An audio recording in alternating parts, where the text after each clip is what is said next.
চট্টগ্রামে বিমানবাহিনীর প্রশিক্ষণ বিমান বিধ্বস্ত হয়ে আহত অসীম জাওয়াদ নামের এক পাইলটের মৃত্যু হয়েছে। বৃহস্পতিবার দুপুর 12:30টার দিকে পতেঙ্গার বানাউজা ইশাখা হাসপাতালে চিকিৎসাধীন মারা যান তিনি। অসীম জাওয়াদ বিমানবাহিনীর স্কোয়াড্রন লিডার ছিলেন। তার পিতার নাম মোহাম্মদ আমানুল্লাহ। তিনি চট্টগ্রাম বিমানবাহিনী ঘাঁটি জহুরুল হকের অফিসার্স আবাসিক এলাকার নীলিমাতে থাকতেন।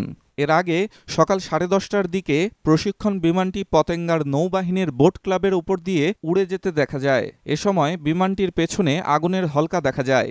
এর পরপরই বিমানটি বিধ্বস্ত হয়ে কর্ণফুলী নদীর মোহনায় সাগরে পড়ে যায়। এ সময় বিমানে থাকা 2 পাইলট প্যারাশুট দিয়ে লাফিয়ে পড়েন। চট্টগ্রাম সদরঘাট নৌপুলিশের ভারপ্রাপ্ত কর্মকর্তা মোহাম্মদ একরামুল্লাহ জানান, চট্টগ্রাম মহানগরীর পতেঙ্গা থানাধীন জহুরুল হক ঘাঁটির বিমানবাহিনীর একটি প্রশিক্ষণ বিমান যান্ত্রিক ত্রুটির কারণে বিধ্বস্ত হয়ে কর্ণফুলী নদীতে পড়ে তলিয়ে যান।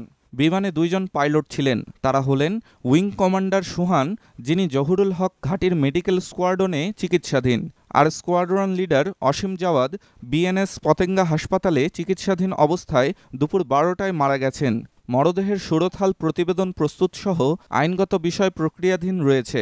আন্তঃবাহিনী জনসংযোগ পরিদপ্তর আইএসপিআর জানায়, বাংলাদেশ বিমানবাহিনীর একটি YAK-130 প্রশিক্ষণ যুদ্ধবিমান যান্ত্রিক ত্রুটির কারণে পতেঙ্গা এলাকায় দুর্ঘটনায় পতিত হয়েছে।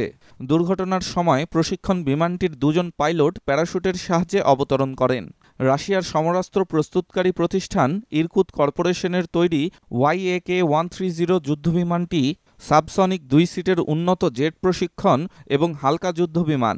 যুদ্ধবিমানটি 1996 সালে প্রথম আকাশে উড্ডয়ন করে।